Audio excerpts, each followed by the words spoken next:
Hi, good afternoon. My name is Dr. Chuang. I'm the Chief Medical Officer of Elsevier Health, EMEALAAP, responsible for Europe, Middle East, Africa, Latin America, and Asia Pacific. My clinical background is family medicine. I'm a Canadian-trained family physician and worked in both Canada and the US in academic teaching practice. And my role in Elsevier is leading the clinical strategy and vision for knowledge and how knowledge can infuse into clinical practice, ultimately to improve and advance research, clinical process, and outcomes, as well as education. My background in informatics is really around data applied in analytics and decision support. I've worked for many national EMR companies, and my work history spans about 25 years.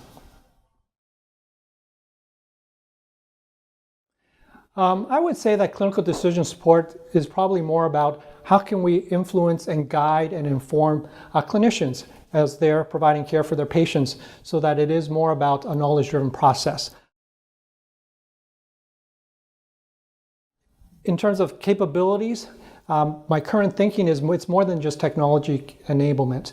It is about process, because the whole entire care delivery process has to be optimized further in a world of digitalization. And what I mean by digitalization is healthcare is being provided leveraging technology, information systems, but it is in a world of expanding knowledge where big data and advanced computing is blowing and expanding the world of what we would call practice-based knowledge and evidence. So we definitely have to change how we approach the delivery of care, because practice doesn't keep up with the knowledge. You know, we say that the bench to bedside time lag is about 17 years. Now with expanding knowledge, that becomes more challenging. It is process also in terms of governance and data management. How do we optimize the data we collect? Because ultimately, machine learning and AI is dependent on the availability of data and the quality of the data. And lastly, it is content. How do we bring knowledge, not from a reference perspective where we have to go and seek it out, but how do we bring it to the point of care so that it is the right information about the right individual for the right reason at the right time?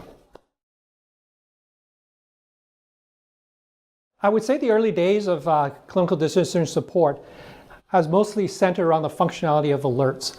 And I think that has been a negative experience, a negative context in terms of how that has been deployed from a technology, from a process, and then obviously physician user satisfaction and user experience.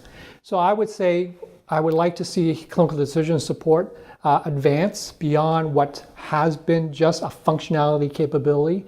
I think there is the opportunity to approach the design of clinical decision support capabilities, factoring content, technology, and process, so that it is truly a human-centered design that improves the experience of the clinicians that use it, as well as the impact on the patients and the families that receive the care. So again, it is stepping away from a very simplistic thinking of just alerting or bothering clinicians and physicians with information as we detect it, but being more smarter about how we present information, knowledge, how it integrates better into clinical workflow, how it better integrates into the healthcare information system that is supporting the care. I think the experience becomes truly optimized when we factor in clinician workflow, the clinician decision flow, which is really about the clinicians making critical clinical decisions at the point of care, and then the data flow. How does the data and information and knowledge present itself so that it is meaningful at the right level of detail at the right time for that patient care?